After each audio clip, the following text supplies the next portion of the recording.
So Ken, as usual, we are still trying to get to the bottom of this. This continues to be quite a mystery. Casey Cunningham reporting live tonight in Johnston County. Casey, thanks.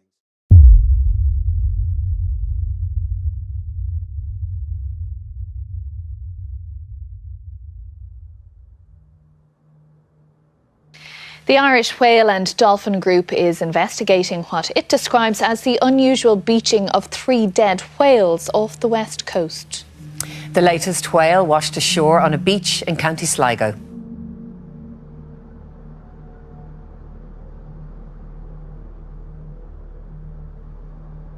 It's not too unusual to see a dead whale washed up on a beach in the west of Ireland, but in a little over a week, 1 dead sperm whale was spotted a good distance out to sea, and 3 have beached in Donegal, Galway and now Sligo. This has never happened before in such a short space of time. So we're up here today to try and get an understanding of this particular whale that washed up in the street.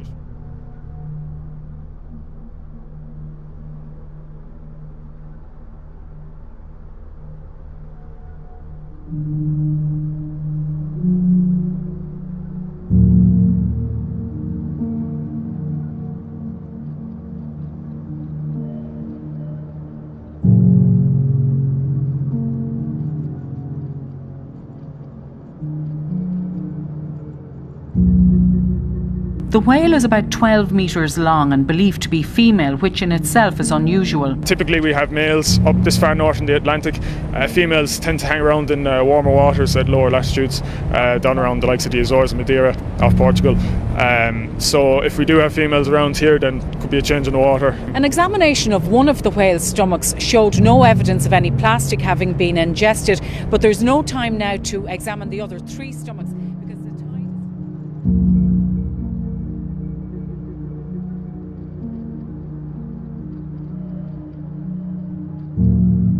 An unusual spike in marine life deaths. One day alone this week, 8 beached animals washed up on Long Island's North and South Forks. The data is important. Already these numbers have, almost tripled?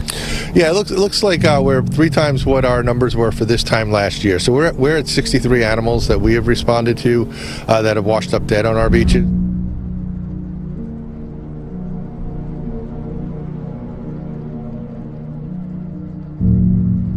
Since January the 1st, there is a number of 1,100 dolphins that have been found dead on the French shore. This number is a record, the highest number since the past 40 years.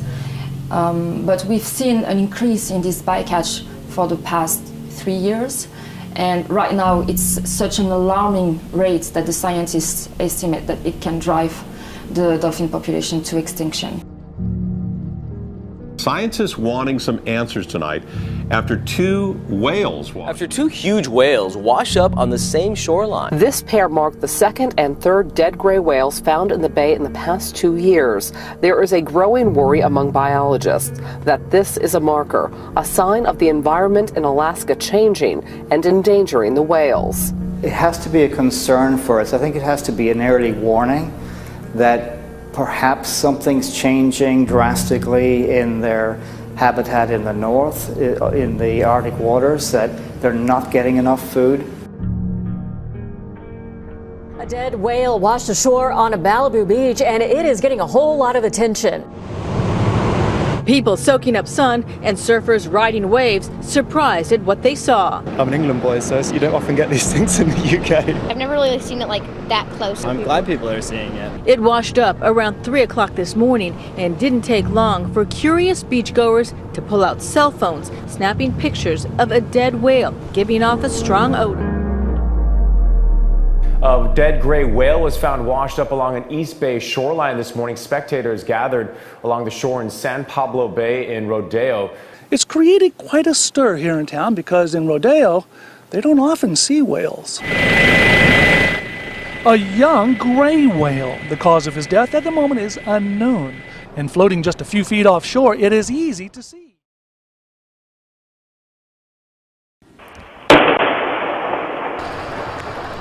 That's the sound. Have you heard it? A series of startling booms are being reported in northeastern Sacramento County, and people say they've been hearing these noises for months. Now viewers are asking us to get answers.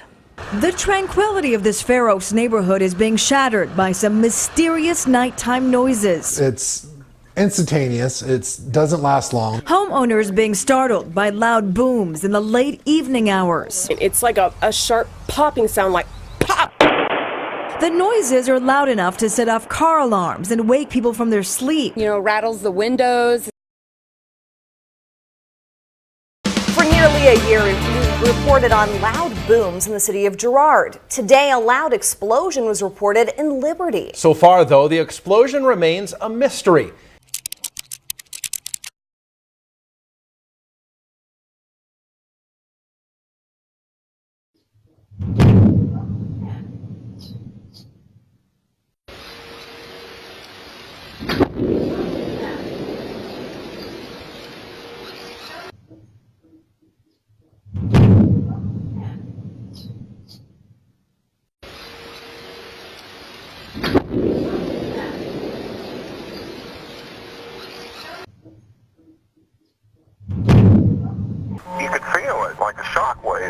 It was about 2:30 Friday. Knocked me out of bed. Calls to 911 reported what one caller described as sounding like a bomb going off. It felt close.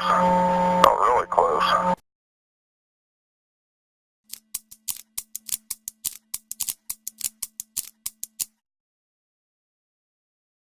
It actually shook the station. My partner went out and looked up and down Belmont because we thought it was maybe a semi that had blown a tire, and we didn't see anything. One caller thought the loud explosion may have came from a nearby gas well, but crews checked it out and said everything appeared normal. More reports of what neighbors describe as loud boom noises across our area tonight. We got at least a dozen calls and messages about this ongoing issue and brought it as breaking news to you at 6 o'clock. Now we're learning more about the mysterious booms that rock parts of Wake and Johnston County tonight. There's like a little bit of a weird atmosphere and then boom, loud bang. And when I mean loud, we're talking about like it took the air out of your chest. So, you know, it sucked it right out of you. And then everybody come running out of the houses and stuff. Neighbors say it wasn't like anything they've ever heard before. It was so loud, and felt like the whole, like an echo went through this neighborhood, and I'm not sure exactly what it could have been. It was so unexpected. Tells us they did not have any training events today. So Ken, as usual, we are still trying to get to the bottom of this. This continues to be quite a mystery.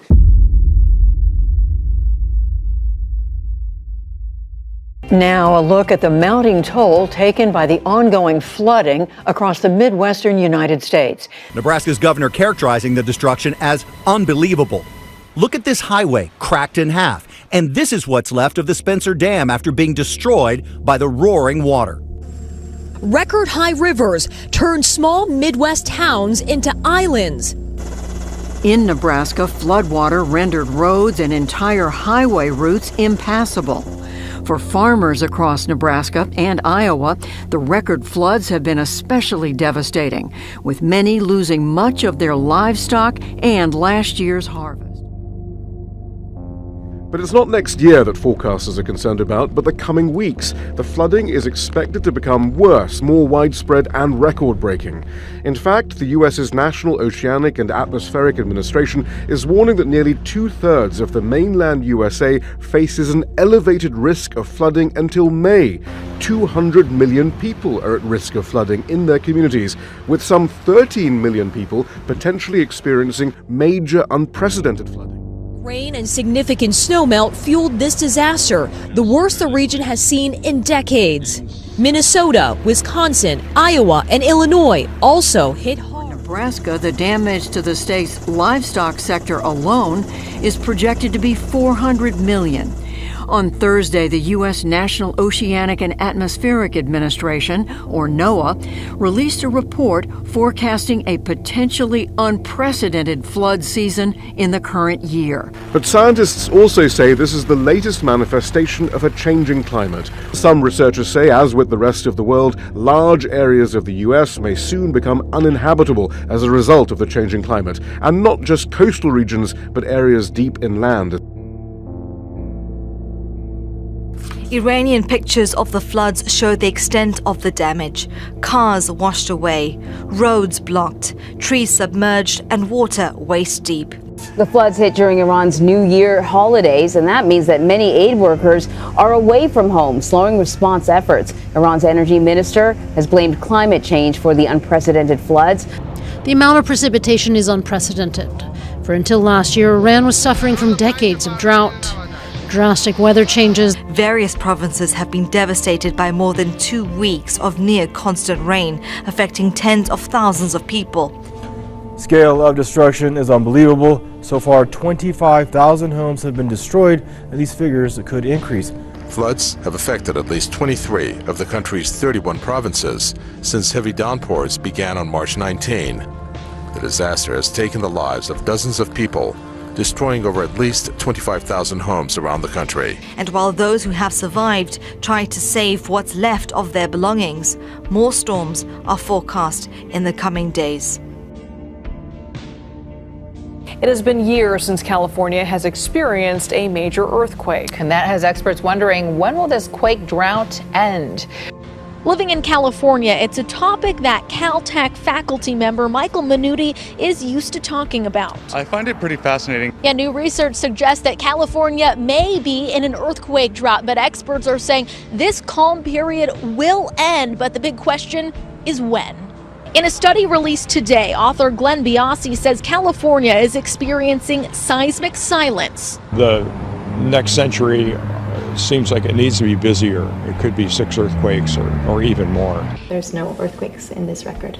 Dr. Angela Chung says the UC Berkeley seismograph has been very quiet with little quake activity. So sometimes there can be stress buildup along a fault. Experts say the Bay Area has been particularly quiet. Since the great earthquake of 1906 destroyed much of San Francisco, there have been only 3 quakes, magnitude 6 or higher, including Loma Prieta in 1989.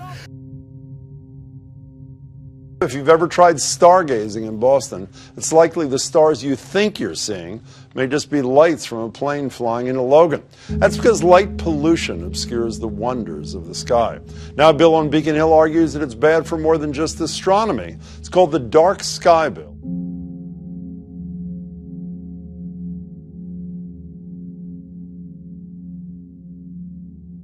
So next week is International Dark Sky Week. It's a chance to make the case that we have lost something with light pollution. We've lost a chance to see starry night skies.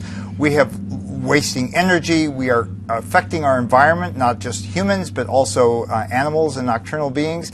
All around, lights at night, though we need them, are excessive and they need to be reined in.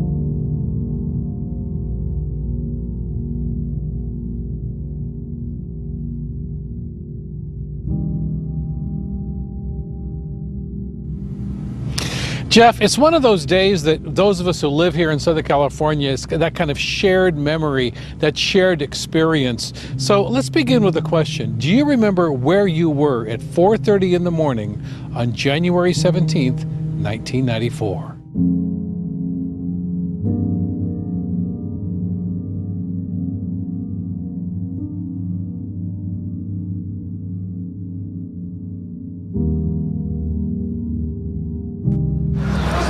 Somebody help this woman here.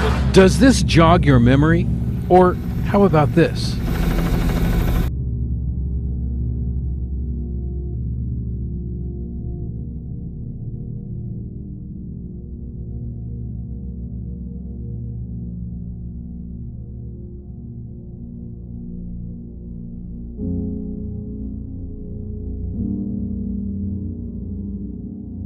You know, the aesthetics part of this matters a lot to me. You know, probably one of the most beautiful places I've ever been is also one of the darkest. The dunes in Provincetown, where there's virtually no light pollution at night. And you see shooting stars almost like constantly. So the aesthetics I understand, but go down the list. Personal health, what's the impact of lights at night? Imagine that you lived on Provincetown 1,000 years ago. You had 12 hours of really bright daylight that you were out in and 12 hours of really dark darkness. we've screwed that up on both ends. Right? During the day, we spend it indoors. We rarely get out in full spectrum sunlight. And then at night, we're playing with our devices, or we're watching TV, or we're making a late night run for munchies. All of that, we don't know how that's affecting our circadian rhythm, but I will tell you, if you disrupt your nighttime sleep habit, you wake up cranky, and there's a reason for that. You know, I read in anticipation of coming something like the brightness of the night skies increases by something like 2% every year, which seems pretty dramatic, but was much more dramatic and depressing to me. In the same article, I saw a stat that's saying only 15% of us in the United States can see the Milky Way from our homes because of light pollution. Right. And you know, as you've pointed out, this is really bad for those who just love the beauty and grandeur of a night sky. It's not really about astronomy per se. It's about what our heritage is, our natural heritage, and we've lost that.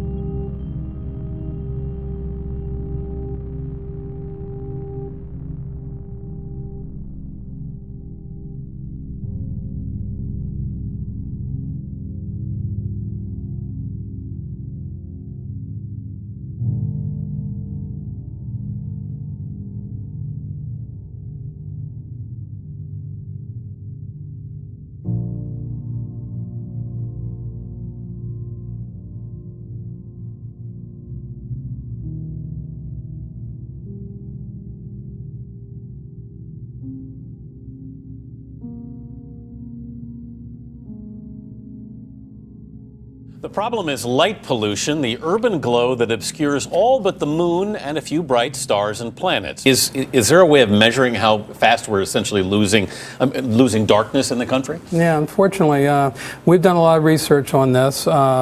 Up until the 50s, actually it started with Edison, with the invention of the electric light, about the turn of the century, but for the last century we've accelerated. It didn't become noticeable until the 50s. During the 1950s, astronomers and folks started realizing that they could not see the night sky as well. Our organization was founded in '82. By that point it was clear there was a problem, and it's growing about 3 to 5% every year. I think people might hear the term light pollution and think, oh, that's a shame you can't see the stars well. But in your research, you have found that this affects our sort of evolutionary rhythms. This affects animals, this affects how we sleep, which are important things. Exactly. I mean, we were the canary in the coal mines, the astronomers, the amateur astronomers. We saw it first. But the research is showing that it affects every species, and it affects species in a very dramatic way. And it doesn't just affect us, it affects every species from plants up to humans. But the impact is pretty dramatic. If we don't get enough dark, we don't produce something called melatonin, and melatonin can be an inhibitor of all kinds of disease. It's part of the immune system. Captured by his time-lapse photography. I have yet to see a person come out in the night sky, look up at a sky that is dark, or look through a telescope and not go, wow. That's never happened. They always do that. They always do that. In a world where people seem to spend most of their time looking down, there isn't much incentive to look up. City lights block out the night sky. The moon is just the beginning of exploration. He believes there is still plenty to learn about the universe from gazing at a truly dark night sky. There are a lot of things out there that we don't know about, and that's what's exciting. Maybe we can still discover. We can still be those explorers, and that's not over. One of the last places where modern man can look up and see what our ancient ancestors saw, trembling, delighting, or just basking in nature's nightlight.